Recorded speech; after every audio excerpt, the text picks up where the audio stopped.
Hi guys, we're all on the GitHub, the Kiro Discussions. There's a link on the website where we can share information, discuss about things, announcements, ideas, polls, Q&A, show and tell, right?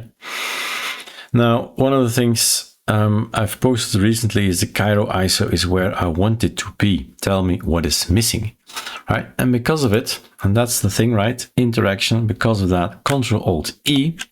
When we launch today our tool, right, we have here accessibility. This is new, right? And we've taken a look at all our things accessibility-wise. The website was already created in that respect, but maybe not the tool, the ISO, right? The Kiro ISO. So from now on board will be there.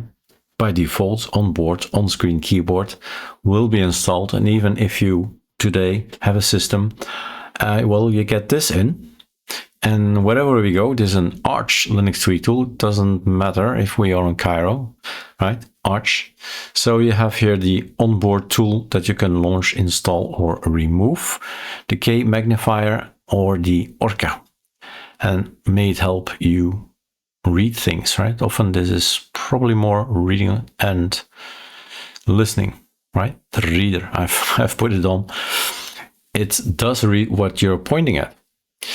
And then the high contrast themes were, I think, installed by default, but you're right. So when not on Kiro, it might be needed. So it's there as well. And then the sticky keys is something that's built from the AOR, and then eventually the XKB set is going to work. So the sticky keys, the slow keys, the bounce keys explained down here. That's new because of your idea. The other thing that's new is the backup department. I've let Claude explain you that there's a difference between Timeshift, Snapper, and what we're talking about here. So these guys are about system snapshot. This isn't. Backup is about your personal folders. Think about photos or music or video snaps, things from your children or something like that, right? It's gone. It would hurt. That's the kind of backup you want.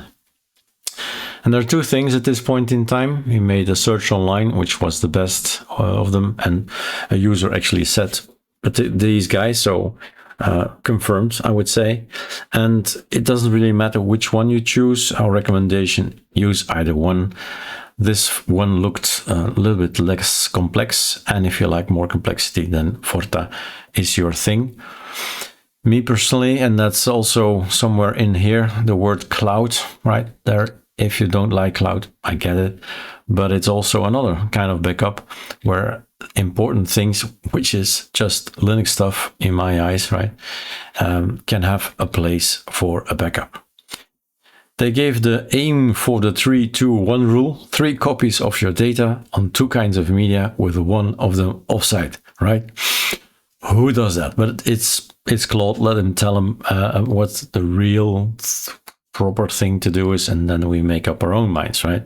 But backups is something that my students do not do either, and then they get into trouble and a year's worth of work is gone, right? So yeah, backup is important, so hence a page is needed, right? This is warranted. So thank you for the tips. The ATT tool got better, accessibility and backup has been added. Cheers.